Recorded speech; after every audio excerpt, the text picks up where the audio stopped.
Good evening, नमस्कार। मेरे इस यूट्यूब चैनल में आप सभी लोगों का बहुत बहुत स्वागत है।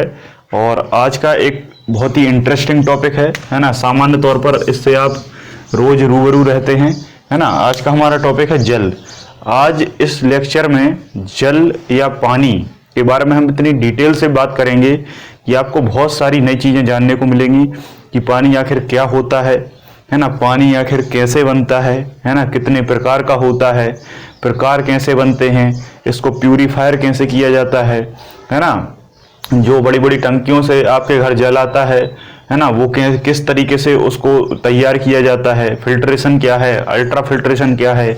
जो घरों में आपका एक्वागार्ड होता है, वाटर प्यूरीफायर होता है, वो किस तरीके से काम करता है ना। और पानी के जितने भी विशेष प्रॉपर्टीज हैं, विशेष गुण हैं, विशेषताएं हैं, सभी को इस लेक्चर में हम एक एक करके आज हम अध्ययन करेंगे। तो इस लेक्चर को आप पूरा देखें और आपको इस लेक्चर को देखने के बाद जो पानी है, जो जल है, इसकी समग्रता से जानकारी यहाँ पर आपको मिल जाएगी। ठीक है। आमतौर पर जीवन में आप पानी का उपयोग एवरीडे करते हैं, है ना, बहुतायत में करते हैं। और पानी का उपयोग करने से आपका जो शरीर है वो क्या रहता है, स्वस्थ रहता है।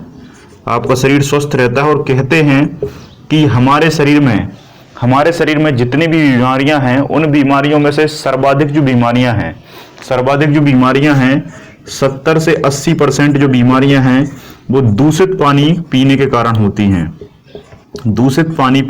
होती हैं। और अभी ये पानी है, ये दूषित कैसे होता है ना। पानी दूषित कितने प्रकार से होता है, बैक्टीरियल इम्प्योरिटीज क्या होती हैं, है ना। जितने भी एलिमेंट्स हैं उनकी इम्प्योरिटीज क्या होती हैं, कौन कौन से तत्वों के मिलने से पानी अशुद्ध हो जाता है। तो यहाँ पर इस लेक्चर में आपको मैं एक एक चीज को क्रम से सारी चीजों को बढ़िया तरीके से समझाने वाला हूँ। सबसे पहले मैं आपको बता दूं कि संसार में जितनी भी चीजें आपको दिखती हैं उन्हें हम वस्तु कहते हैं। जितनी भी चीजें आपको दिखती हैं वो क्या कहलाती हैं, वस्तु कहलाती हैं। व्यक्ति भी हो सकता है और स्थान भी हो सकता है।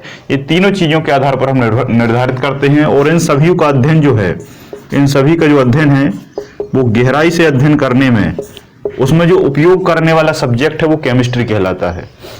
वो क्या कहलाता है, केमिस्ट्री कहलाता है। जैसे मान लो ये एक वस्तु है ना, मान लो जल है ना, इसी को आप जल मान लो, इसी को आप क्या मान लो, जल मान लो। ये जल भरा है और एक ये अन्य वस्तु है, ये कोई दूसरी वस्तु है। ठीक है। तो किसी भी वस्तु का उसकी सतह से जब आप अंदर की ओर अध्ययन करेंगे, अंदर की ओर अध्ययन का अर्थ ये है कि वो वस्तु अंदर किस चीज की बनी हुई है। उसके अंदर प्लास्टिक है कि लकड़ी है कि लोहा है ना, कि फोम है कि रबर है। मतलब बाहरी सतह से वस्तु की, जैसे मेरी बॉडी है, मेरा ये शरीर है, मेरी शरीर के सतह से आप अंदर जाएंगे तो जो भी चीजें आप मेरे बॉडी में मौजूद हैं उन सभी का जो अध्ययन है वो किसके अंतर्गत आएगा, केमिस्ट्री के अंतर्गत आएगा, है ना, रसायन के अंतर्गत आएगा, है ना। कहते हैं ना रस और आयन से मिलकर बना है रसायन। तो वो सारा केमिस्ट्री सब्जेक्ट में उन सारी चीजों को इंक्लूड किया जाता है। और जब इस वस्तु के बाहर का अध्ययन होता है कि वस्तु को कितने वेग से फेंका, है ना, कितनी उसकी गति है, कितनी स्पीड है, कितना विस्थापन हुआ, है ना, कितना त्वरण है, ये सारी चीजें फिजिक्स कहलाती हैं, भौतिक विज्ञान कहलाती हैं। तो आई होप ये बेसिक सी चीज आपको समझ में आई होगी, है ना। तो ये टॉपिक जो है वाटर, ये केमिस्ट्री का टॉपिक है। किसका टॉपिक है, केमिस्ट्री का टॉपिक है। और केमिस्ट्री शब्द जो है ये कीमिया से मिलकर बना है। केमिस्ट्री जो शब्द है ये थोड़ा सा मैं बता देता हूँ, ये कीमिया से मिलकर बना है ना। कीमिया जो है, मिस्र में कुछ लोग होते थे जिन्हें कीमियागार कहा जाता था। जो धातु शोधन और धातु से बनी विभिन्न चीजों का उपयोग बहुतायत में करते थे। जब उन चीजों का उपयोग करते थे तो वो कीमिया, धातु शब्द से कीमियागार बना और कीमिया से केमिस्ट्री बना। और केमिस्ट्री एक सब्जेक्ट का रूप ले चुका है। और इस सब्जेक्ट का रूप लेने वाले या इसके हम फादर कहें, केमिस्ट्री के फादर कहें, तो वो किसे माना जाता है, लेवाज़िए को माना जाता है। किसे माना जाता है, लेवाज़िए को माना जाता है। कहीं कहीं लेवाजियर भी लिखा रहता है तो इसमें कोई दिक्कत नहीं है। अलग अलग व्यक्तियों का अलग अलग प्रोनाउंसिएशन हो सकता है। तो लेवाजियर को केमिस्ट्री का पिता माना जाता है। क्यों माना जाता है? क्योंकि इन्होंने 2 अद्भुत काम किए थे, है ना। ये मैं आपको बताता हूं कि लेवाजियर ने क्या किया था जिस कारण हम इन्हें फादर मानते हैं। ये सामान्य तौर पर बहुत सारे व्यक्ति नहीं जानते, बस ये पता होता है कि फादर ऑफ केमिस्ट्री, केमिस्ट्री के जो जन्मदाता हैं, पिता हैं, वो लेवाजियर हैं। लेकिन क्यों है, तो इसके बारे में मैं आपको 2 कथन बताता हूं। इनको भी मैं डिटेल से आपको समझाऊंगा, लेकिन फिर भी आप यहां केवल समझ लीजिए। पहला इन्होंने बताया था दहन। दहन को कहा जाता है कंबसन। दहन मतलब होता है जलना। दहन मतलब क्या होता है? जलना। और आपको पता है कि किसी भी चीज को अगर आप जलाएं, किसी भी चीज को आप अगर जलाएंगे तो वो जलना केवल संभव होता है ऑक्सीजन की प्रेजेंट में, है ना। किसकी प्रेजेंट में? ऑक्सीजन की प्रेजेंट में। मतलब ये है कि ब्रह्मांड में जहां ऑक्सीजन होगी वहीं केवल वस्तु जल सकेगी। अगर ऑक्सीजन नहीं है तो जल नहीं सकता। कहने का अर्थ ही है, परिभाषा ये होगी कि ऑक्सीजन की उपस्थिति में किसी भी चीज का जलना दहन या कंबशन कहलाता है। ठीक है। और दूसरा इन्होंने एक चीज बताई थी, द्रव्यमान संरक्षण नियम। द्रव्यमान संरक्षण नियम, है ना। लॉ ऑफ कंजर्वेशन मास, है ना। लॉ ऑफ मास कंजर्वेशन या द्रव्यमान संरक्षण नियम बताया था। और इस नियम के आधार पर इन्होंने बताया था कि किसी भी वस्तु का जो द्रव्यमान है, किसी भी वस्तु का जो मास है, वो संरक्षित होता है, सुरक्षित होता है ना। वो मास निश्चित होता है, वो मास फिक्स होता है, उसको आप बदल नहीं सकते, है ना। जैसे मान लो, देखो 2 चीजें होती हैं, एक होता है द्रव्यमान और एक होता है भार। भार हमेशा बदलता है। भार हमेशा क्या है? जो आपका वजन है वो हमेशा बदलता है। ग्रेविटी के कारण आपका वजन बदलता है। जैसे मान लो आपका वजन यहाँ 60 किलो है पृथ्वी पर, लेकिन जब आप चंद्रमा पर जाएंगे तो आपका वजन 10 किलो बचेगा। आपका वजन कितना बचेगा? 10 किलो बचेगा। ये डिपेंड करता है ग्रेविटी पर। अगला वीडियो एक आएगा, उसमें मैं आपको ग्रेविटी भी समझा दूंगा। लेकिन इन्होंने बताया कि जो द्रव्यमान है, द्रव्यमान किसी वस्तु का हमेशा नियत रहता है। चाहे वो व्यक्ति पृथ्वी पर रहे, बृहस्पति पर रहे, सूर्य पर जाए या चंद्रमा पर जाए या किसी भी पुच्छल तारे पर जाए, कहीं भी वो व्यक्ति पहुंच जाए तो उसका द्रव्यमान सुरक्षित रहेगा, बदलेगा नहीं। आई होप यहां तक आपको क्लियर हुई कि लेवाजियर को किस आधार पर हमने फादर माना। अब हम हमारे टॉपिक पर आते हैं, जल के बारे में। जल के बारे में मैं आपको बता दूं कि जल जो है, सबसे पहले जल को किस नाम से जाना जाता है? जल को हिंदी में पानी कहा जाता है, इंग्लिश में वाटर कहा जाता है, संस्कृत में जल कहा जाता है, केमिस्ट्री में एक्वा कहा जाता है, विज्ञान में एक्वा कहा जाता है। और इसका जो रासायनिक फार्मूला है उसे H2O कहा जाता है। H2O, H मतलब हाइड्रोजन और O मतलब ऑक्सीजन। तो आपको ये समझ में आया। हिंदी में पानी कहते हैं, इंग्लिश में वाटर कहते हैं, संस्कृत में जल कहते हैं, जो कि तत्सम शब्द है जिसे हिंदी में भी उपयोग किया जाता है। एक्वा वैज्ञानिक शब्द है, या इसे इंग्लिश शब्द भी कहते हैं।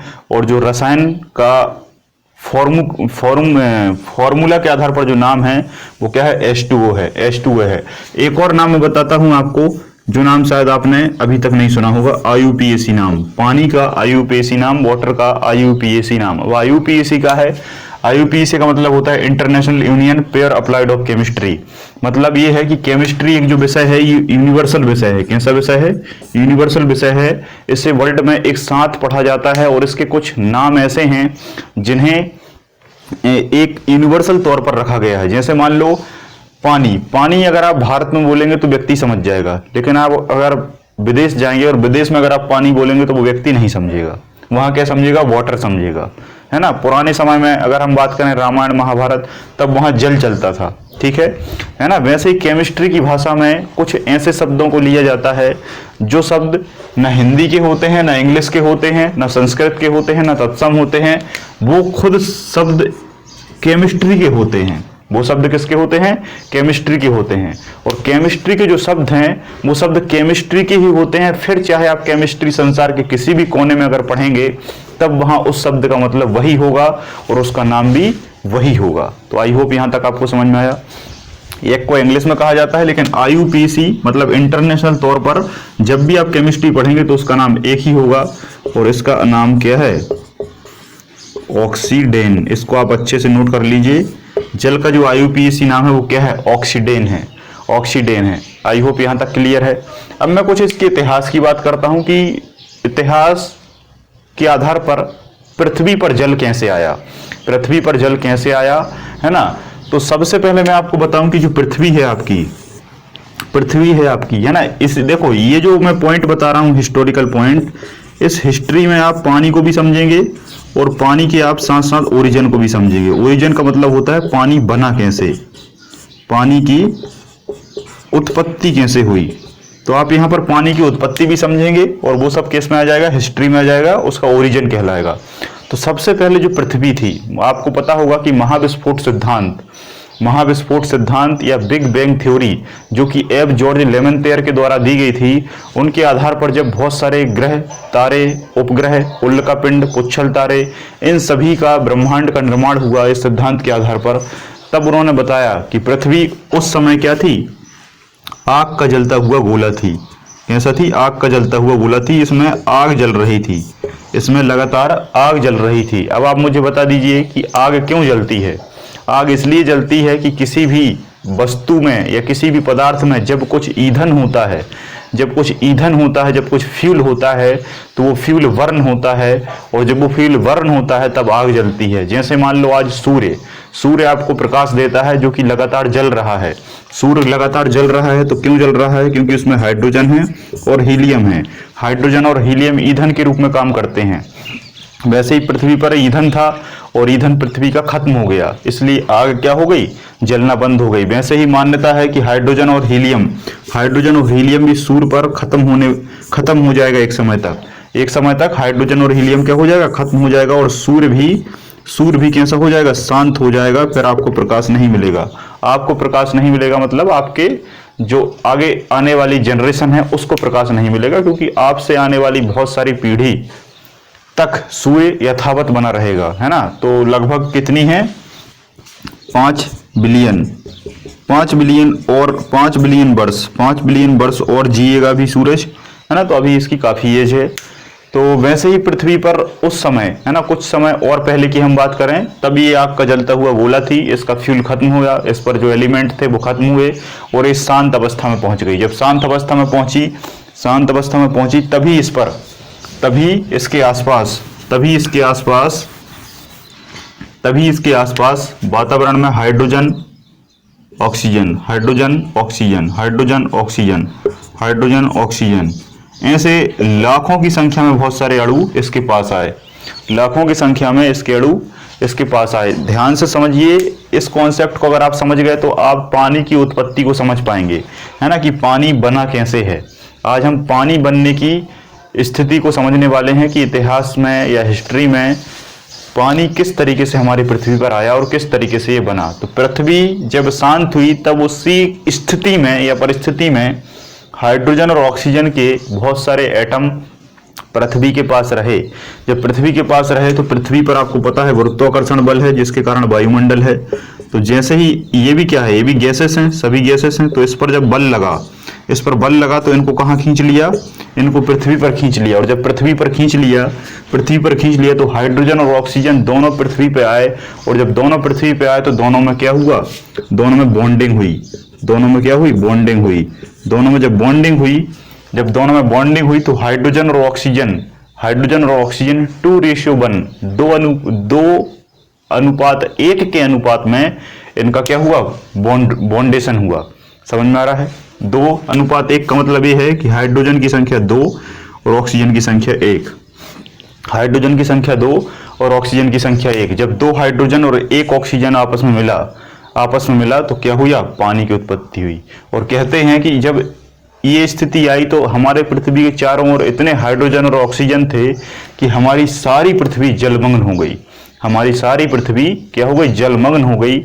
और वो जलमग्न होने के बाद जब पृथ्वी पर बहुत सारी और परिस्थितियां आई, तब जाकर ये पानी में कुछ कमी देखने को मिली, है ना। फिर ध्रुवों पर बर्फ जम गया। जब बर्फ जम गया तो फिर बहुत सारे स्थल निकल आए, जिन्हें आप महाद्वीप और देश के नाम से जानते हैं।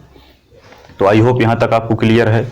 अब एक स्थिति है कि ऑक्सीजन और हाइड्रोजन ये कहाँ था, वातावरण में था। ये सब वातावरण में मौजूद था, लेकिन ये वातावरण से जब पृथ्वी पर आया तो ये द्रव या जल कैसे बन गया। द्रव या जल कैसे बन गया, मतलब इन ऑक्सीजन और हाइड्रोजन से H2O मतलब जल बनने तक की प्रोसेस को मैं आपको समझाता हूं।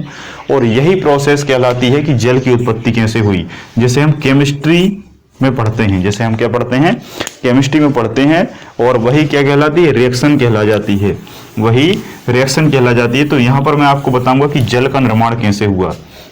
जल का निर्माण कैसे हुआ, मैंने आपको बताया कि हाइड्रोजन और ऑक्सीजन। अब देखो यहां पर थोड़ा सा आपको प्रॉब्लम हो सकती है, क्योंकि शायद हो सकता है आपने कभी केमिस्ट्री ना पढ़ी हो, तो इसलिए आपको ये थोड़ी सी बेसिक चीजें समझ में ना आए।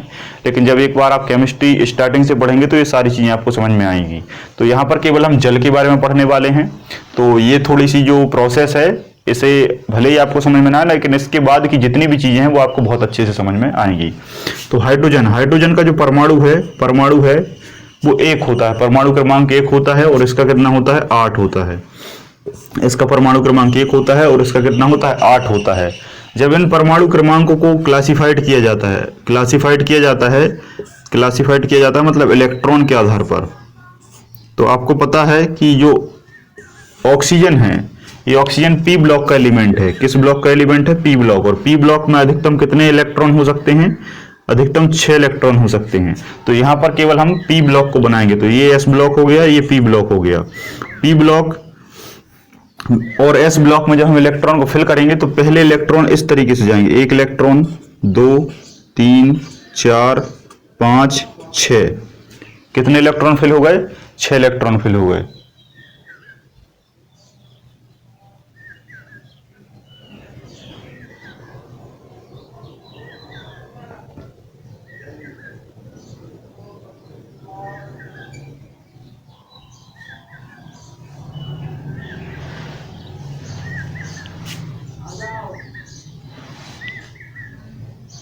छह इलेक्ट्रॉन फिल हो गए। और 6 इलेक्ट्रॉन फिल होने के बाद यहां पर 2 इलेक्ट्रॉन ऐड हो जाते हैं, किसके, हाइड्रोजन के और इस हाइड्रोजन के। ये दोनों यहां पर ऐड होकर क्या बना लेते हैं, ये दोनों यहां पर ऐड होकर जल का निर्माण कर लेते हैं। आई होप यहां तक आपको समझ में आया। कुल मिलाकर कहने का अर्थ है कि इसके 2 इलेक्ट्रॉन खाली रहते हैं, 2 इलेक्ट्रॉन खाली रहते हैं, बाकी सारे इलेक्ट्रॉन बॉन्डेड रहते हैं। जब सारे इलेक्ट्रॉन बॉन्डेड रहते हैं और 2 इलेक्ट्रॉन फ्री रहते हैं तो एक हाइड्रोजन इससे एक से जुड़ता है ना। यहीं पर मैं आपको समझा देता हूं शॉर्ट में। इस तरीके से आपको अभी थोड़ा सा समझ में नहीं आएगा, क्योंकि ये थोड़ी सी कॉम्प्लेक्स मेथड है। अभी मैं आपको शॉर्ट में समझा देता हूं। ये ऑक्सीजन है, इसमें 8 हैं, 8 में से 6 जो हैं वो बॉन्डेड रहते हैं, केवल 2 फ्री रहते हैं। इस तरीके से मैं समझा देता हूं आपको। इसमें 2 फ्री है, इसमें 1 फ्री है।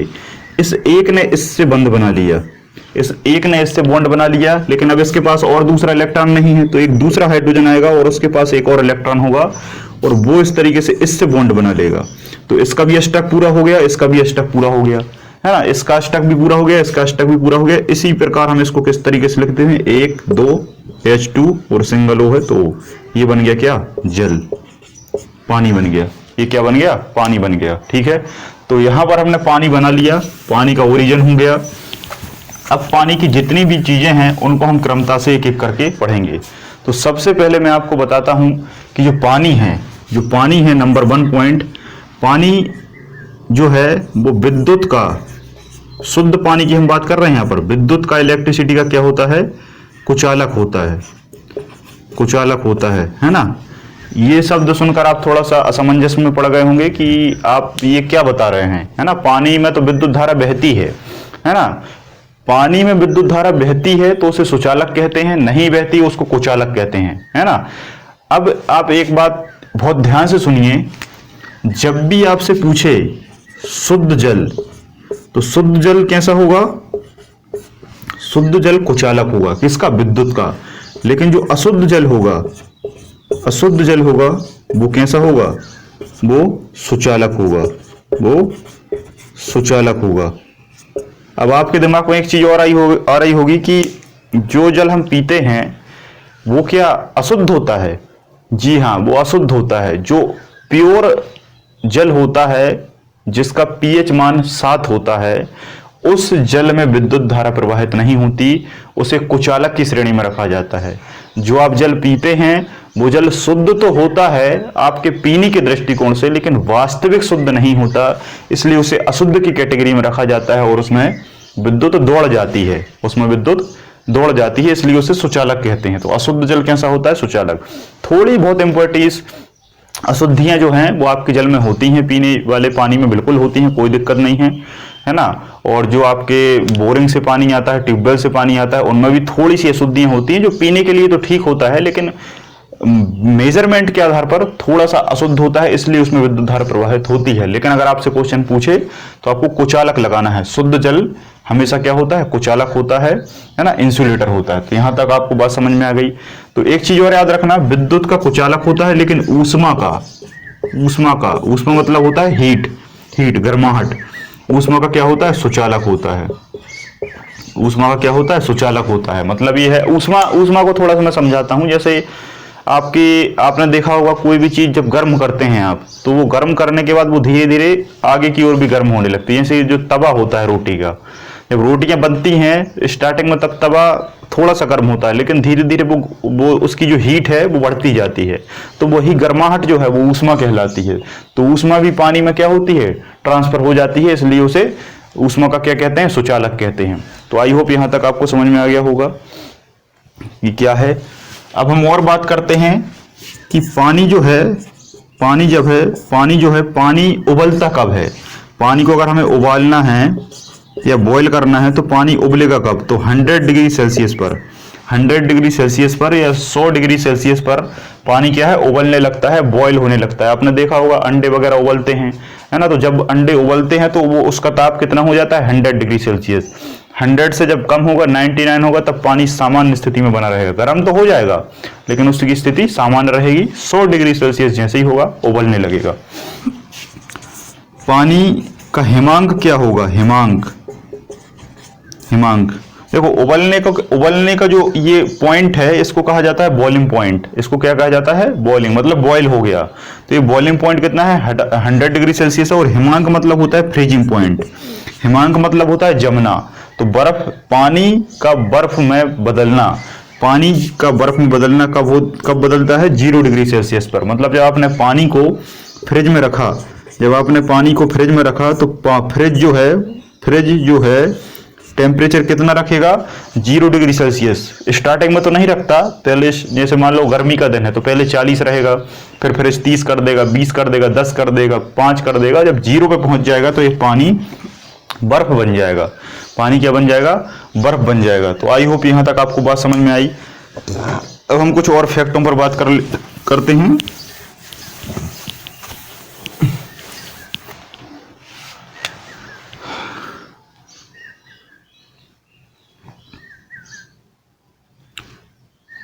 घनत्व की बात कर लेते हैं,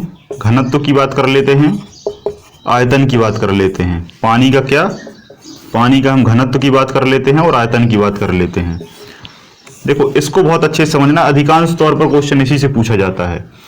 पानी का 4 डिग्री सेल्सियस पर घनत्व, 4 डिग्री सेल्सियस पर घनत्व सर्वाधिक होता है। क्या होता है? सर्वाधिक होता है, मतलब सबसे अधिक होता है। और आयतन सबसे कम होता है। बात क्लियर हुई? 0 डिग्री सेल्सियस पर जो घनत्व है वो सबसे कम होता है, और जो आयतन है वो सर्वाधिक हो जाता है। कितने पर? 0 डिग्री सेल्सियस पर। 100 डिग्री सेल्सियस पर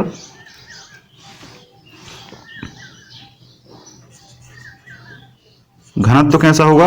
अधिक होगा। और ये कैसा होगा? कम होगा। ठीक है। 100 डिग्री सेल्सियस पर जो घनत्व है वो कैसा होगा? 100 डिग्री सेल्सियस पर घनत्व कम होगा। घनत्व क्या होगा? कम होगा। और ये अधिक होगा।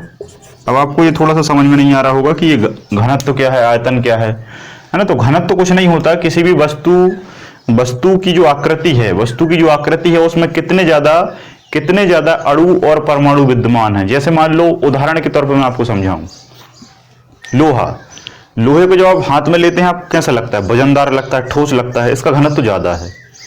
आपने एक फोम का टुकड़ा लिया, एक रबड़ का टुकड़ा लिया, आपको इस तरीके से आप दबा सकते हैं, तो उसके अणु कैसे हैं? दूर दूर हैं, तो उसका घनत्व क्या है? कम है ना। आई होप समझ में आ गया होगा। तो वैसे ही 4 डिग्री सेल्सियस, मतलब पानी को आप गर्म करेंगे तो 4 डिग्री सेल्सियस रहेगा तो सर्वाधिक घनत्व होगा, लेकिन आयतन क्या है, सबसे कम हो जाएगा।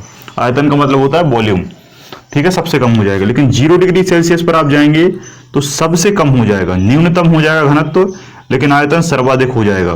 लेकिन 100 डिग्री सेल्सियस पर घनत्व कम होगा, सबसे कम नहीं होगा। एक बात ध्यान रखना, सबसे कम और कम दोनों में अंतर है। तो 0 डिग्री सेल्सियस पर घनत्व कम हो, सर्वाधिक कम होगा, लेकिन यहां कम होगा। 0 डिग्री सेल्सियस पर आयतन सर्वाधिक होगा, लेकिन यहां केवल अधिक होगा, मतलब यहां सर्वाधिक से थोड़ा सा कम होगा। तो इसमें सबसे ज्यादा फंसते हैं बच्चे, है ना। तो इससे बहुत सारे क्वेश्चन पूछे जाते हैं और इन क्वेश्चनों में कहीं ना कहीं दिक्कत आती है। तो इसका आप स्क्रीनशॉट लीजिए और इसे आप बहुत अच्छे से नोट्स बना के पढ़ लीजिए। तो आई होप यहां तक आपको समझ में आ गया होगा। ठीक है, आगे बढ़ते हैं। आगे का जो पॉइंट है, पानी में द्विध्रुव का गुण होता है। पानी में द्विध्रुव का गुण होता है। अब ये द्विध्रुव का गुण क्या है? द्विध्रुव का गुण क्या है? डाइपोल। डाइपोल प्रॉपर्टीज को शो करता है, मतलब द्विध्रुवता को प्रदर्शित करता है, क्योंकि हाइड्रोजन प्लस होता है और ऑक्सीजन माइनस होता है। तो प्लस अलग माइनस अलग, इस प्रकार से दो पोल बनते हैं, दो ध्रुव बनते हैं। ठीक है, नेक्स्ट जो प्रॉपर्टी है पानी की, पानी क्या होता है? यूनिवर्सल सॉल्वेंट होता है। यूनिवर्सल सॉल्वेंट होता है, सर्वात्रिक विलायक होता है। सर्वात्रिक विलायक होता है ना। आपने देखा होगा, डॉक्टर आपको कहता होगा कि इस दवा को आपको पानी में घोल के पीना है ना। जितनी भी चीजें आप घोलेंगे, है ना, जैसे आपको पेंट घोलना है, जैसे आपको डिटर्जेंट घोलना है, तो कुछ भी चीज को आप घोलेंगे तो आप केवल और केवल पानी में ही घोलते हैं। कभी आपने सोचा कि ये पानी में ही क्यों घोलते हैं? पानी में इसलिए घोला जाता है क्योंकि यूनिवर्सल सॉल्वेंट है। यूनिवर्सल सॉल्वेंट है क्योंकि इसकी जो लिक्विडिटी है वो यूनिवर्सल होती है, वो एक एवरेज होती है जिसमें सारी चीजें बड़ी ही आसानी से घुल जाती हैं। इसी कारण हर एक चीज को पानी में घोला जाता है और इसे यूनिवर्सल सॉल्वेंट या सर्वात्रिक विलायक की संज्ञा दी गई है। ठीक है, कभी आपसे पूछा जाए कि आयतन, जो वाटर है, इसके आयतन का रेशियो क्या होता है? तो 2:1। 2:1 आयतन देख रहे हैं आप, यहाँ हाइड्रोजन का 2 है तो 2, ऑक्सीजन 1 है तो 2:1। कभी आपसे पूछा जाए कि इसके भार का अनुपात क्या होता है? तो भार का अनुपात होता है 1:8। कितना होता है? 1:8। अब 1:8 कैसे आया? हाइड्रोजन का जो भार है वो हमेशा 1 होता है और ऑक्सीजन का जो भार है वो 8 होता है। कितना होता है? 8 होता है। इसमें 2 होते हैं, सॉरी, ऑक्सीजन का जो भार है वो 8 परमाणु क्रमांक होता है। 16 क्या होता है? इसका परमाणु भार होता है। 16 क्या होता है? परमाणु भार होता है। लेकिन हाइड्रोजन 1 नहीं है, हाइड्रोजन कितने हैं? 2। हाइड्रोजन कितने हैं? 2। एक हाइड्रोजन ए हो गया, एक हाइड्रोजन ए हो गया, तो भार कितना हो गया? 1 और 1 2। और ऑक्सीजन 1 है तो इसका भार कितना हो गया? 16। तो 2 एकम 2 और 2 8 16। तो इस तरीके से जो भार है, भार का रेशियो, ये एग्जाम में कई बार पूछा गया है। ये एग्जाम में कई बार पूछा है। आयतन सिंप्लीफाई होता है, 2 हाइड्रोजन है, 1 ऑक्सीजन है, 2:1, है ना। ये किसका रेशियो हो गया? आयतन का। लेकिन भार का रेशियो कितना होता है?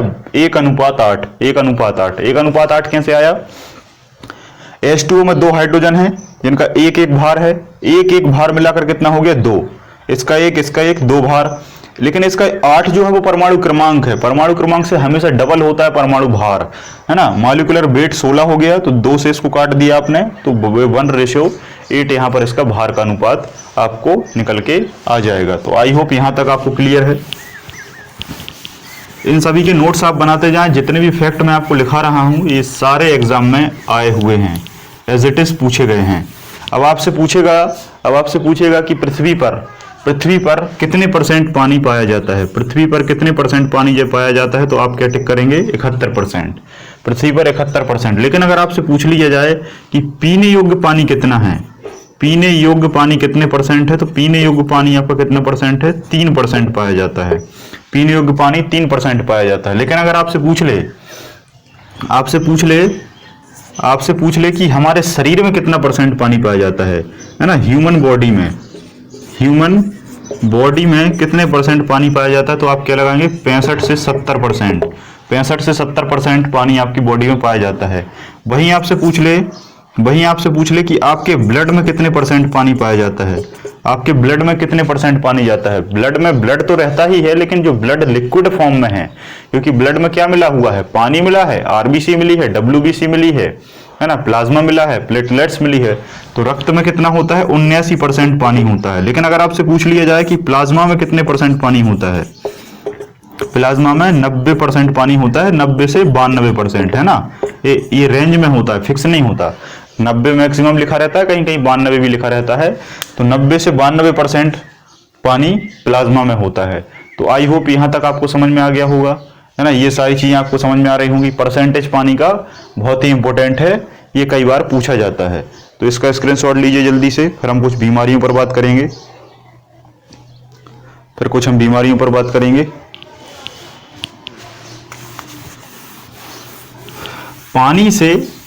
पानी से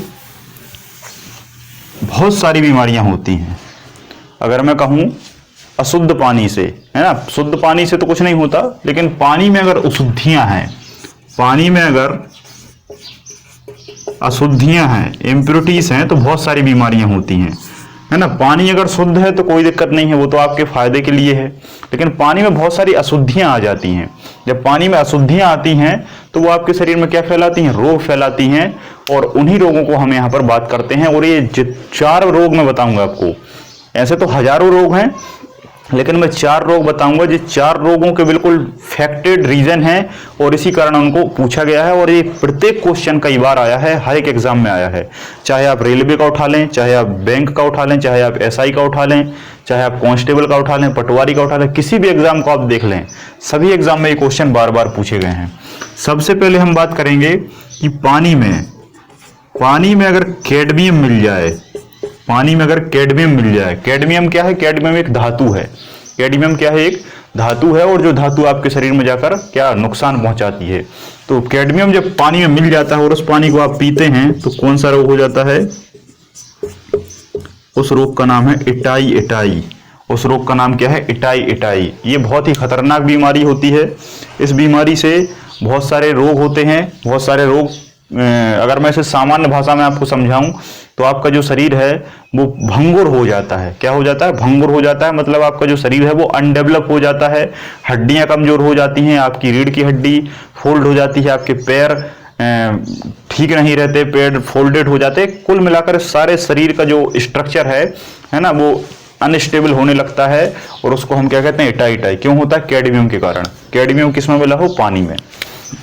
दूसरा हम बात करते हैं, पानी में अगर मरकरी, Hg का मतलब होता है मरकरी।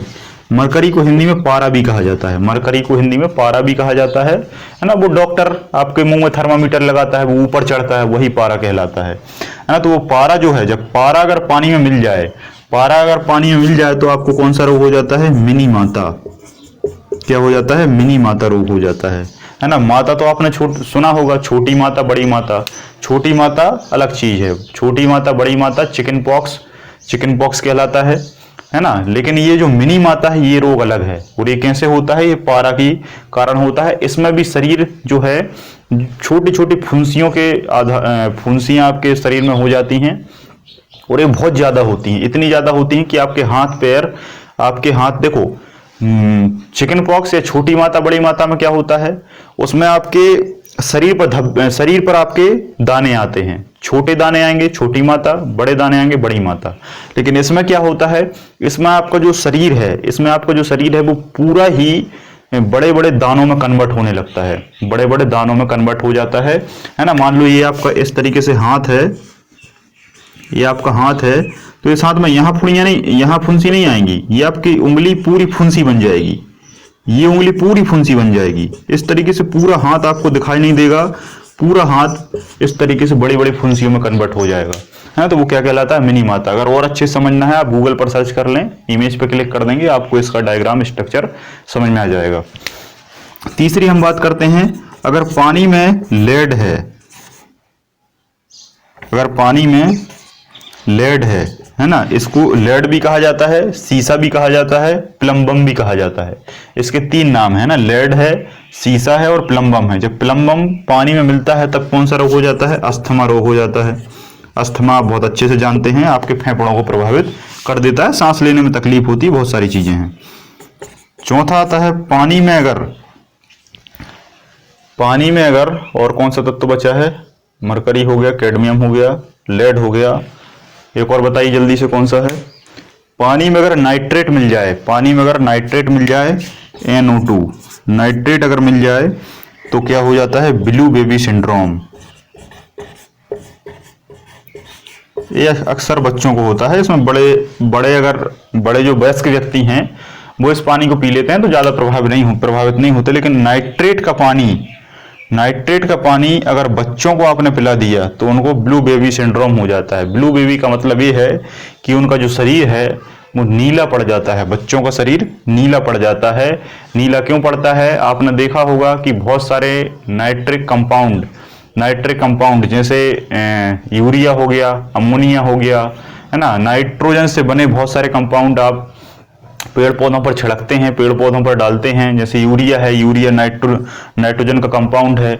यूरिया से फिर नाइट्राइड ये बनते हैं, इनको प्लांट ग्रहण करते हैं, लेकिन ये मिट्टी से सीधे जमीन में चले जाते हैं और जमीन में जो कैपिलरी वाटर है, केशिकात्व जल है, उस जल में जाके मिल जाते हैं। और जब वही जल पानी ट्यूबवेल से ऊपर आता है और उसको अगर कोई व्यक्ति पी लेता है तो ब्लू बेबी सिंड्रोम हो जाता है, जिसमें आपका हृदय प्रभावित होता है, रक्त प्रभावित होता है, धमनी और सिराएं प्रभावित होती हैं, हृदय ब्लॉक हो जाता है और हृदय में ऑक्सीजन नहीं पहुंच पाती, जिससे शरीर पूरा नीला पड़ जाता है। इसलिए इसे ब्लू बेबी सिंड्रोम कहा जाता है। तो आई होप यहाँ तक आपको ये सारी चीजें समझ में आई होंगी। जल्दी से इसका स्क्रीनशॉट लीजिए, फिर इसके आगे हम आगे बढ़ते हैं।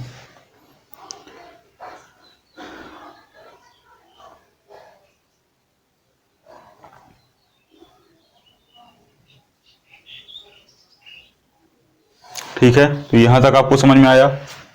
इनको आप बहुत अच्छे से याद कर लेना। ये चारों बीमारी कई बार पूछी गई हैं और बार बार पूछी जाती हैं। आज आपको लग रहा होगा कि जल से इतने सारे क्वेश्चन आ सकते हैं, अभी आधा भी नहीं हुआ, ये टॉपिक अभी आधा भी नहीं हुआ। अभी मैं बहुत सारे फैक्ट आपको बताने वाला हूं कि जल से और कौन कौन से क्वेश्चन आ सकते हैं। ठीक है, नेक्स्ट जो क्वेश्चन है वो है कि अगर किसी भी पर्यावरण में या किसी भी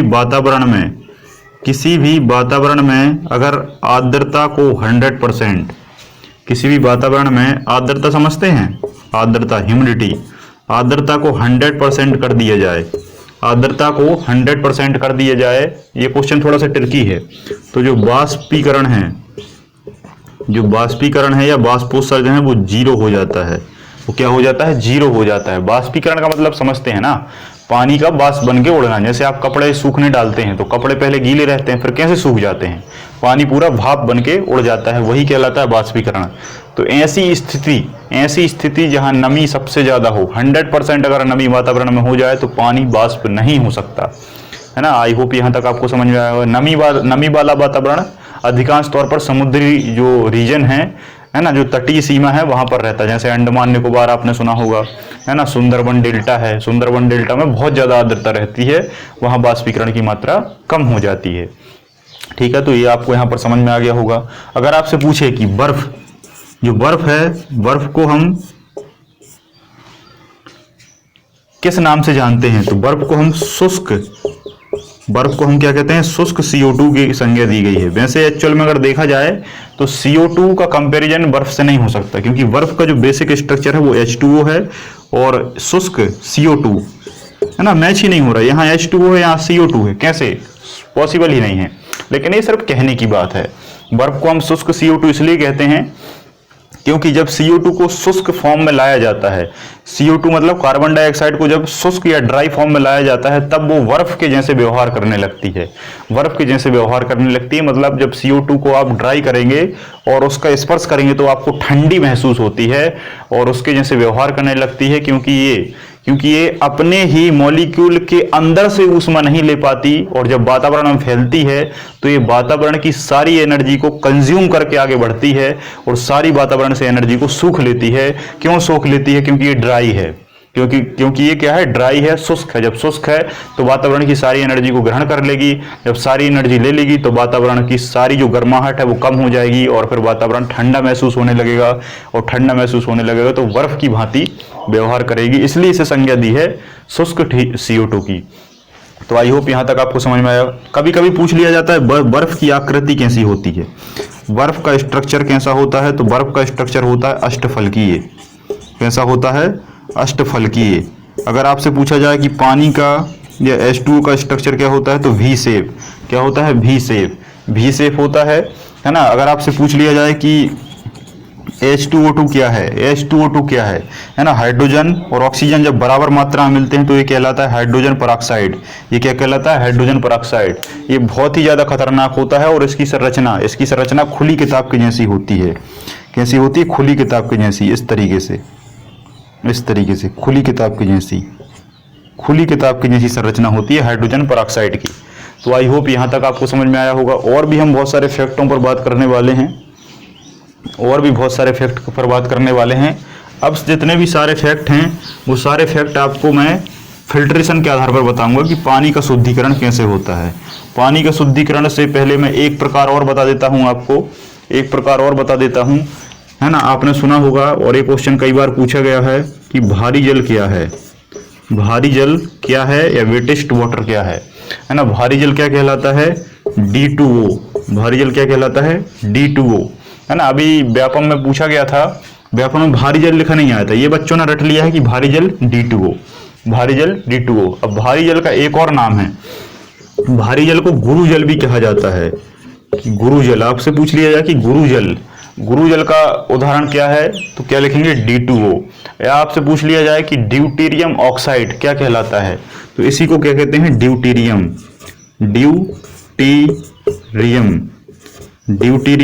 ऑक्साइड। तो ड्यूटेरियम ऑक्साइड भी क्या है, भारी जल है। तो भारी जल पूछे, गुरु जल पूछे, ड्यूटेरियम ऑक्साइड पूछे या D2O पूछे, ये क्या कहलाता है, भारी जल कहलाता है। अब ये भारी जल क्या है, तो भारी जल देखो, ये D जो है ये यहाँ पर हाइड्रोजन को रिप्रेजेंट कर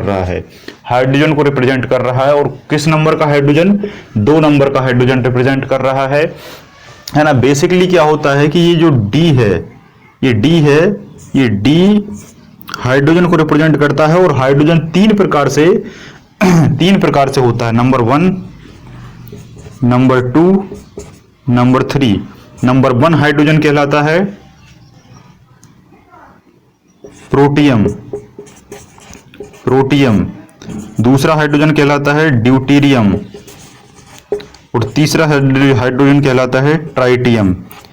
ये क्या है, ये समस्थानिक हैं। ये इसके क्या है, आइसोटोप हैं, अलग अलग भार हैं।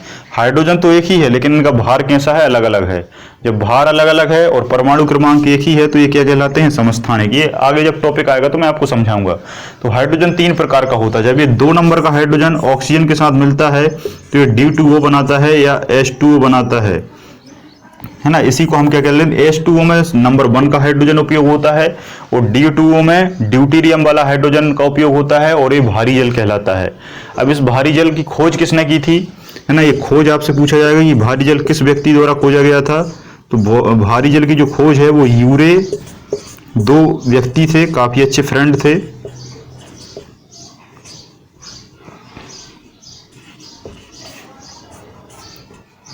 है ना, भारी जल की खोज करने वाले थे यूरे तथा वासरबर्न या कहीं कहीं वासवर्न भी लिखा रहता है। तो यूरे और वासरबर्न के द्वारा भारी जल की खोज की गई। अभी भारी जल का उपयोग क्या है, तो भारी जल का उपयोग होता है मंदक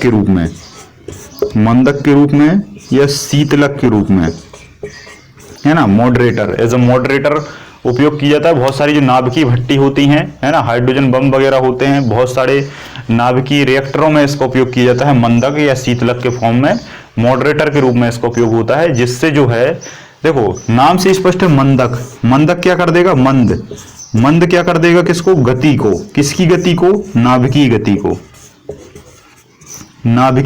आपने सुना होगा ना कि जो न्यूक्लियर बम होते हैं, न्यूक्लियर रिएक्शंस होती हैं वो इतनी खतरनाक होती हैं कि तबाही मचा के रख देती हैं। तो न्यूक्लियर रिएक्शन जब नाभिकीय भट्टी में कराया जाता है तो उस नाभिक की जो गति है वो ज्यादा तेज ना हो, ज्यादा विध्वंस ना हो, उसकी गति को मंद किया जाता है मंदक के द्वारा। और मंदक का उपयोग होता है, मंदक में उपयोग होता है D2O, है ना, भारी जल का उपयोग। तो आई होप भारी जल यहाँ पर आपको बहुत अच्छे से समझ में आ गया होगा कि भारी जल, भारत में सबसे पहले भारी जल कहाँ बनाया गया। भारी जल बनाने की जो फैक्ट्री है वो कहाँ पर है, तो नांगल में स्थित है। भागड़ा नागल आपने सुना होगा, भागड़ा नागल। तो जो नागल है, भागड़ा भी एक जगह है, नागल भी एक जगह है। तो नागल में एक फैक्ट्री लगी थी और वहां पर सबसे पहले भारत में D2O को तैयार किया गया था। तो आई होप यहाँ तक आपको सारी चीजें क्लियर होंगी। अब हम यहाँ पर बात करेंगे शुद्धिकरण की, है ना। शुद्धिकरण ये बहुत इंपॉर्टेंट टॉपिक है, इसको ही आपको समझना है। इसको समझने के लिए आपको ये लेक्चर पूरा देखना पड़ेगा, है ना, क्योंकि इसमें मैं सारी स्टेप को एक एक करके समझाने वाला हूं। सबसे पहले जल दो प्रकार का होता है, मृदु जल और कठोर जल। मृदु मतलब होता है सॉफ्ट वाटर, और कठोर मतलब होता है हार्ड वाटर।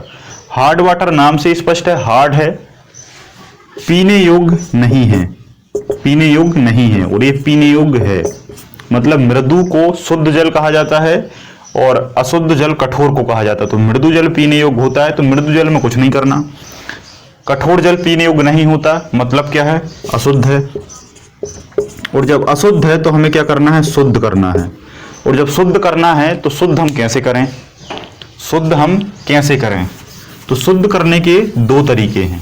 सबसे पहले तो आप ये जान लें कि जो कठोर है, कठोर जल कितने प्रकार का होता है। कठोर जल दो प्रकार का होता है, एक होती है स्थायी कठोरता, एक होती है अस्थायी कठोरता, और एक होती है स्थायी कठोरता। स्थायी, स्टेबल और अनस्टेबल। तो स्थायी और अस्थायी कठोरता क्या है,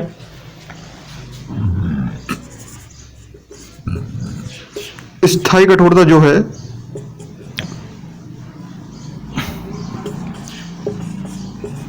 कैल्शियम और मैग्नीशियम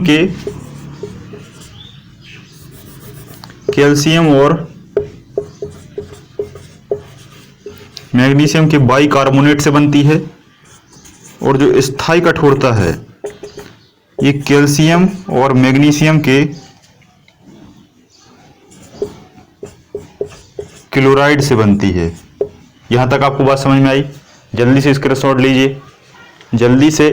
लीजिए, है ना। तो आपको समझ में आया होगा बाइकार्बोनेट, जब कैल्शियम और मैग्नीशियम के बाइकार्बोनेट होंगे तब कौन सी अस्थायी कठोरता होगी, और जब कैल्शियम और मैग्नीशियम के क्लोराइड होंगे तो अस्थायी कठोरता होगी। कभी कभी क्या है, कैल्शियम और मैग्नीशियम के क्लोराइड के साथ साथ इनके सल्फेट भी रहते हैं। तो कुल मिलाकर आपको ये शब्द याद रखना है, ये याद रख लेंगे तो जितना भी होगा वो अस्थायी में चला जाएगा। तो कैल्शियम और मैग्नीशियम के जब बाइकार्बोनेट मिले तब अस्थायी कठोरता होगी। और स्थायी कठोरता देखो समझाता हूं मैं इसको सामान्य भाषा में। ऐसी कठोरता जो आसानी से ठीक हो जाए, ठीक हो जाए, वो अस्थायी है। स्थायी नहीं है, अस्थायी है। मतलब आपने थोड़ा सा पानी को छाना या फिल्ट्रेट किया, वो शुद्ध हो जाए, अस्थायी है।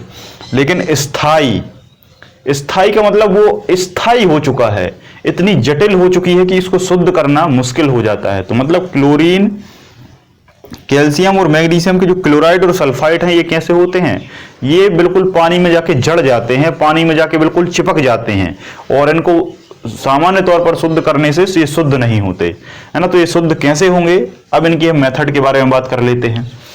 अस्थायी में कुछ नहीं होता, अस्थायी सिंपल है, कुछ नहीं करना आपको। पानी को क्या कर दो, उबाल दो। पानी को आप क्या कर दो, उबाल दो, बॉईल कर दो। पानी को आपने उबाल दिया, उबालने के बाद क्या होगा, आपका पानी शुद्ध हो जाएगा। कैसा हो जाएगा, शुद्ध हो जाएगा, क्योंकि कठोरता कैसी है, अस्थायी है। कैल्शियम और मैग्नीशियम के बाइकार्बोनेट जो है वो रिमूव हो जाएंगे और शुद्ध पानी आपको बच जाएगा। आपने देखा होगा जब आप पानी आपके ट्यूबवेल से निकालते हैं तो पानी प्योर दिखाई देता है, लेकिन जैसे ही आप उसी पानी को बर्तन ढककर बॉईल कर देते हैं तब पानी में आपको बहुत सारी अशुद्धियां दिखाई देने लगती हैं। तो वो अशुद्धियां किसकी दिखाई देती हैं, कैल्शियम और मैग्नीशियम के जो बाइकार्बोनेट होते हैं वो उबलने से पानी से पृथक हो जाते हैं, अलग हो जाते हैं और आपको अशुद्धि के फॉर्म में दिखाई देने लगते हैं। तो आई होप यहां तक आपको बात समझ में आई। ठीक है, दूसरी अगर आपको स्थायी कठोरता, ये वाली कठोरता अलग करनी है तो इसमें आपको एक मेथड है, एक वैज्ञानिक थे जिनका नाम था क्लार्क मेथड या क्लार्क विधि। तो क्लार्क विधि के द्वारा आप क्या कर सकते हैं, क्लार्क विधि के द्वारा आप क्या कर सकते हैं, स्थायी कठोरता को दूर कर सकते हैं, है ना। क्लार्क विधि में किस चीज का उपयोग होगा, क्लार्क विधि में बुझा हुआ चूना कैल्शियम हाइड्रोक्साइड, क्लार्क विधि में बुझा हुआ चूना का उपयोग किया जाता है, बुझा हुआ चूना का उपयोग किया जाता है और यही बुझा हुआ चूना क्या कर देता है, यही बुझा हुआ चूना आपकी इस अस्थायी कठोरता को निकाल देता है।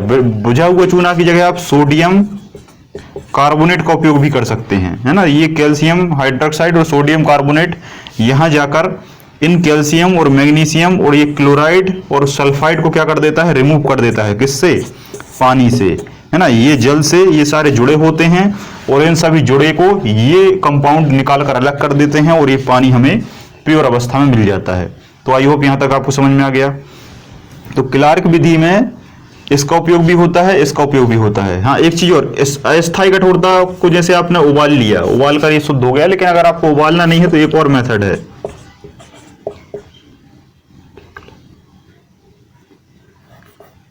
केगलन मेथड से भी आप अस्थायी कठोरता को दूर कर सकते हैं।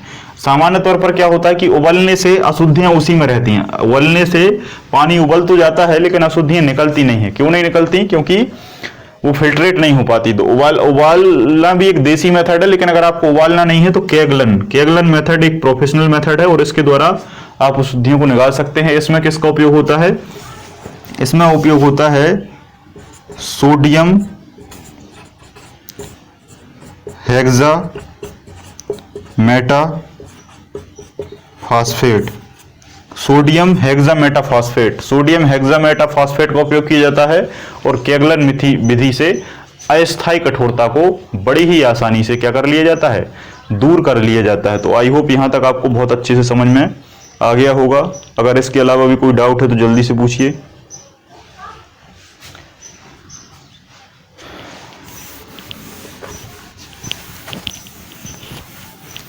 अब कभी कभी क्वेश्चन आता है कि मान लो पानी में दोनों अशुद्धियां हों, पानी में दोनों प्रकार की अशुद्धियां हों, पानी में एक साथ स्थायी कठोरता भी है और अस्थायी कठोरता भी है ना। दोनों जब अशुद्धियां हों तब एक दूसरी मेथड काम करती है, आसवन।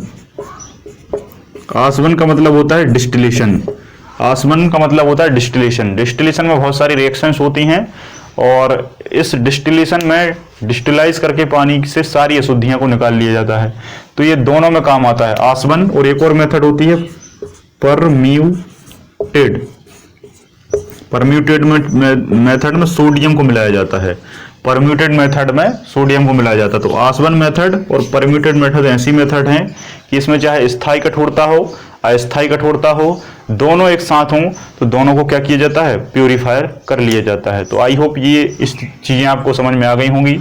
अब हम कुछ देसी चीजों की बात करते हैं जो फिल्ट्रेशन आप सामान्य तौर पर आप देखते हैं दैनिक जीवन में, उनको हम बात कर लेते हैं कि कैसे पानी को शुद्ध किया जाता है। तो नंबर 1 आपने सुना होगा क्लोरीनीकरण।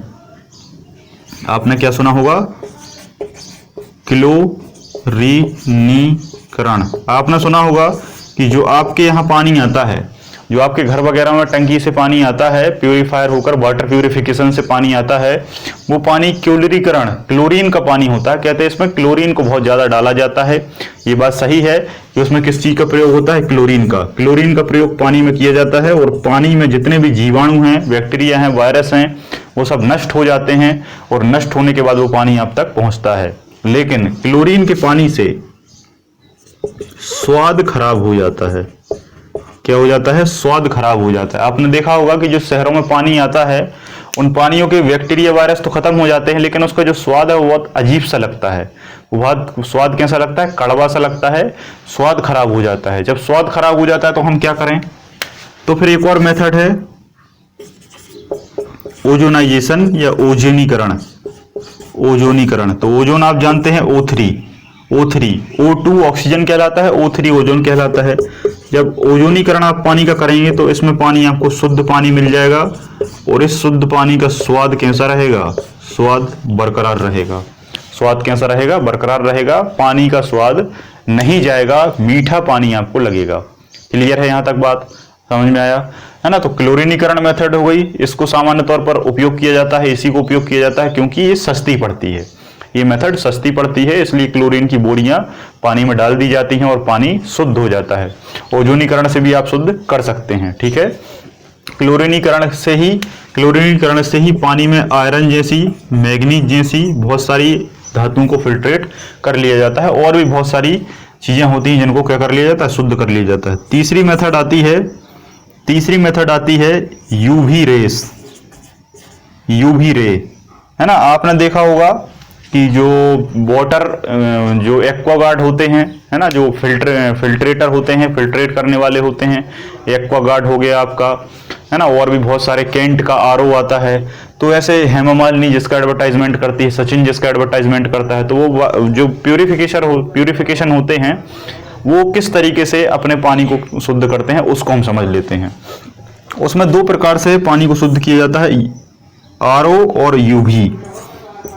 कभी कभी क्या होता है कि ये दोनों कैटेगरियों को अलग अलग यूज किया जाता है। मैं आपको दोनों को समझा देता हूं।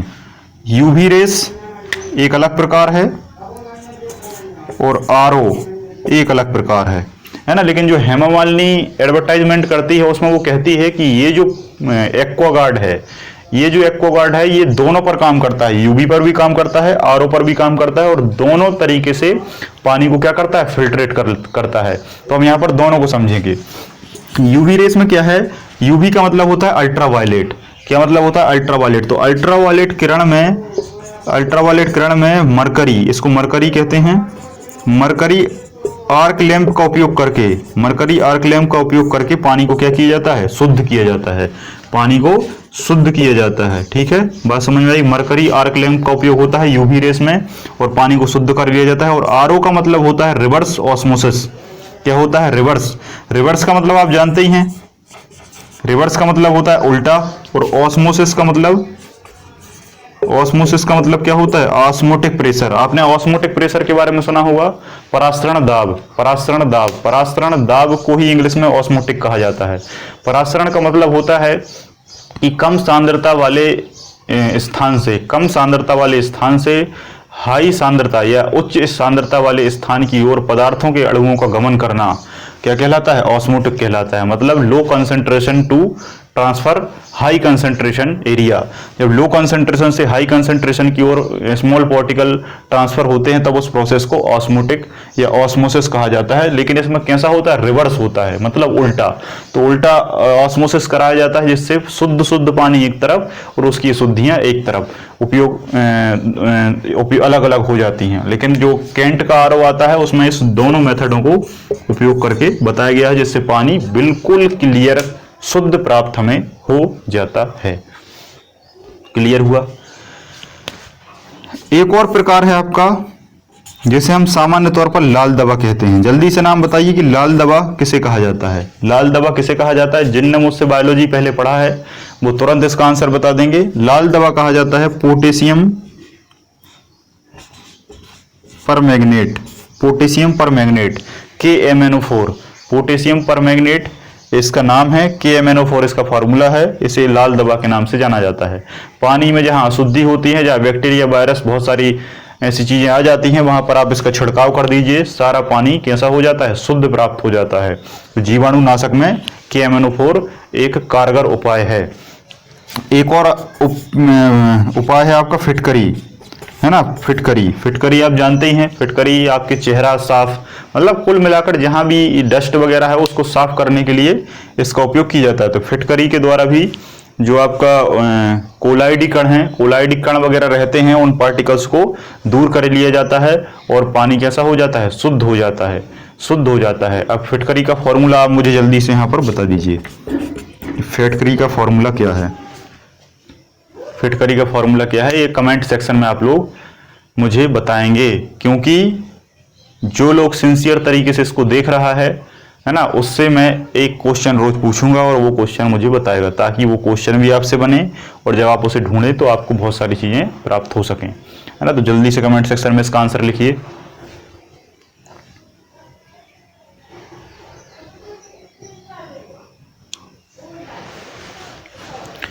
ठीक है, तो आपको ये पूरी प्रोसेस समझ में आई। 6 प्रकार से शुद्धिकरण मैंने आपको बताया। फिटकरी में कोलाइडी कणों को अलग किया जाता है स्कंदन के द्वारा।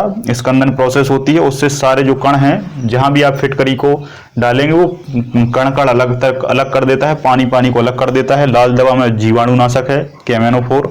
रिवर्स ऑस्मोसिस अल्ट्रावायलेट के द्वारा मरकरी आर्क लैंप का उपयोग करके ओजोनीकरण, जिसमें शुद्ध बना रहता है और स्वाद भी नहीं बदलता। क्लोरीनीकरण में आपका पानी शुद्ध हो जाता है लेकिन स्वाद कैसा है, बदल जाता है ना, जिसमें मुख्य तौर पर आयरन और मैंगनीज की अशुद्धियों को दूर किया जाता है। इसके अलावा और भी अशुद्धियां होती हैं, जैसे मैंने आर्सेनिक बताया। आर्सेनिक भी बहुत खतरनाक एलिमेंट होता है जिससे पानी अशुद्ध हो जाता है ना। मरकरी से भी अशुद्धि आती है जिससे मिनीमाता हो जाता है। मरकरी के बाद कैडमियम से भी अशुद्धि आती है। कैडमियम से भी अशुद्धि आती है जिससे इटाई रोग हो जाता है ना। इसके अलावा सीसा या प्लम्बम से भी अशुद्धि आती है जिससे अस्थमा हो जाता है। और इसके बाद एक अंतिम मैंने बताया था जिसका नाम क्या था, आप जल्दी से मुझे बताइए कमेंट सेक्शन में। एक और मैंने आपको क्या बताया था, एक और मैंने बताया था नाइट्रेट। तो नाइट्रेट से क्या होता है, नाइट्रेट से आपका ब्लू बेबी सिंड्रोम होता है। तो इस तरीके की बहुत सारी अशुद्धियां हैं, बहुत सारी अशुद्धि की प्रोसेस हैं। इस प्रोसेस से, है ना, जीवाणु, बैक्टीरिया, वायरस, डस्ट को खत्म कर दिया जाता है। साथ ही परफेक्ट जो मेथड है, वैज्ञानिक मेथड है, केमिकल रिएक्शन है, केमिकल मेथड है, वो मैंने आपको बता दी, है ना। स्थायी कठोरता, अस्थायी कठोरता, स्थायी कठोरता, अस्थायी कठोरता। अस्थायी के लिए आप उबाल सकते हैं। उबालने के बाद आप केल्गन मेथड को अपना सकते हैं। केल्गन मेथड में सोडियम हेक्सामेटाफॉस्फेट का उपयोग होता है। ठीक है, अगर स्थायी कठोरता है तो स्थायी कठोरता में आप क्लार्क विधि का उपयोग कर सकते हैं। क्लार्क विधि में आप सोडियम कार्बोनेट और सोडियम कार्बोनेट के साथ आप कैल्शियम हाइड्रोक्साइड या बुझा हुआ चूना का उपयोग कर सकते हैं, जिससे आपका जो स्थायी कठोरता है वो दूर हो जाएगी। अगर दोनों प्रकार की कठोरता है तो दोनों प्रकार की कठोरता में आप आसवन मेथड या डिस्टिलेशन मेथड से आप उसको प्योर कर सकते हैं। साथ ही परम्यूटेड मेथड में आप कैल्शियम का उपयोग करके पानी को शुद्ध कर सकते हैं। इस कारण पानी को इन सभी चीजों द्वारा शुद्ध किया जाता है। तो आई होप यहाँ आज आपको इस लेक्चर में पानी के बारे में इतना जानने को मिला होगा कि शायद ही आपने कभी पानी के बारे में इतना पढ़ा हो। तो पानी को हमने इस तरीके से पिया कि उसकी सारी जितनी भी ऊर्जा है वो आपके शरीर में समाहित हो चुकी है। तो आज के इस लेक्चर में इतना ही। ऐसे ही लेक्चर मैं रोज बनाता रहूँगा, बस आप लोग वॉच करिए, देखिए और इस चैनल को शेयर एंड सब्सक्राइब कीजिए। और एक मेरी आप लोगों से गुजारिश है कि बहुत सारे लोगों ने कमेंट किया कि सर आप कंटिन्यू एक टॉपिक पर वीडियो बनाइए। तो देखिए, ऐसा कुछ नहीं है कि एक ही टॉपिक, जो भी आपको मिले और जितना मिले, जहाँ से मिले, आपको उस ज्ञान को ले लेना चाहिए। जितने भी मैं फैक्ट आपको बता रहा हूँ, इसमें से एक भी चीज़ ऐसी नहीं है जो एग्जाम में ना आई हो। अगर आप प्रीवियस पेपर को लगाते हैं तो मैं गारंटी से कह सकता हूँ कि सारे अधिकांश क्वेश्चन इसी एक छोटे से विषय के छोटे से टॉपिक से फंस गए होंगे। अभी मैंने साइंस पूरा नहीं पढ़ाया, साइंस में केमिस्ट्री पूरा नहीं पढ़ाया, केमिस्ट्री का एक छोटा सा टॉपिक जल को बस पढ़ाया और इसी में बहुत सारे क्वेश्चन आपको मिल गए होंगे। तो कहने का मतलब यही है कि कोई सा भी आपको टॉपिक मिले, जल एक नया टॉपिक है, पूरा मैंने आपको समझा दिया। अब इसमें क्या लिंक करना है, कुछ लिंक करने को नहीं रहा, तो आपको क्यों समझ में नहीं आएगा। तो देखो, बहाने बहुत सारे होते हैं पढ़ने ना पढ़ने के, लेकिन जो पढ़ने वाला है वो पढ़ ही लेता है और सारी चीज़ों को समझ लेता है ना। मेरी अभी स्थिति ये है कि मैं कुछ और चीज़ों को अपडेट कर रहा हूँ ताकि सारी चीज़ें क्लियर हों और थोड़े से मुझे सब्सक्राइबर मिल जाएँ, है ना। और इसके बाद मैं कंटिन्यू एक सब्जेक्ट को पढ़ाऊँ तो वो सारी चीज़ें आप लोगों तक पहुँच सकें। ठीक है, तो आप इस लॉकडाउन के समय में आप अपनी कंटिन्यूटी को बरकरार रखें। रोज जो वीडियो आता है उसे उसी दिन देखें। अगर आपने टाल दिया तो आपका सिलेक्शन भी टल जाएगा। बस इस उद्देश्य के आधार पर पढ़ें कि आपने आज के डोज को टाल दिया तो कल आपका सिलेक्शन भी टाल देगा। और सिलेक्शन जब एक बार आपको टाल देता है तो उसका मौका 2 से 3 साल तक नहीं आता, क्योंकि वैकेंसी की क्या स्थिति है ये आप लोग बहुत अच्छी तरीके से जानते हैं, है ना। तो आप थोड़ा सा समझिए, वॉइस क्लियरिटी आपको बहुत अच्छे से मिल रही होगी। शब्दों को थोड़ा सा मैंने बड़ा कर दिया है, वैसे शब्द आपको क्लियर दिखते हैं। हाँ, एक चीज और याद रखें, बहुत सारे लोगों ने कहा कि सर आप शब्द जो हैं, वर्ड जो हैं वो बहुत छोटे लिखते हैं। वर्ड जो है वो छोटे लिखते हैं। छोटे मैं इसलिए लिखता हूं ताकि ज़्यादा से ज़्यादा डाटा बन सके, लेकिन मैं आज से शब्दों को बड़ा लिखने का प्रयास करूंगा। लेकिन आपको क्या करना है, आपको इस वीडियो को 480 क्वालिटी पर देखना है। आप क्या करते हैं 360 पे देखते हैं, कुछ लोग 240 पे देखते होंगे, तो आपको इस वीडियो को 240 और 360 पे नहीं देखना, आपको इस वीडियो को 480 क्वालिटी पे देखना है। आप YouTube में जाएंगे, ऊपर 3 डॉट रहते हैं, वहां क्लिक करेंगे, क्वालिटी पर क्लिक करेंगे और क्वालिटी को आप 480 पर सिलेक्ट करेंगे। क्वालिटी को आपने 480 पर सिलेक्ट कर लिया तो आपके ये छोटे शब्द हैं आपको क्लियर दिखाई देंगे। वैसे तो 360 में भी क्लियर दिखाई देते हैं, लेकिन 480 में फुल विजुअल होंगे, है ना। तो इस क्वालिटी को आप सेट करिए, बाकी आपको ये सारी चीजें बहुत अच्छे से समझ में आई होंगी। तो आज के इस लेक्चर में इतना ही। बहुत बहुत धन्यवाद। जय हिंद, जय भारत।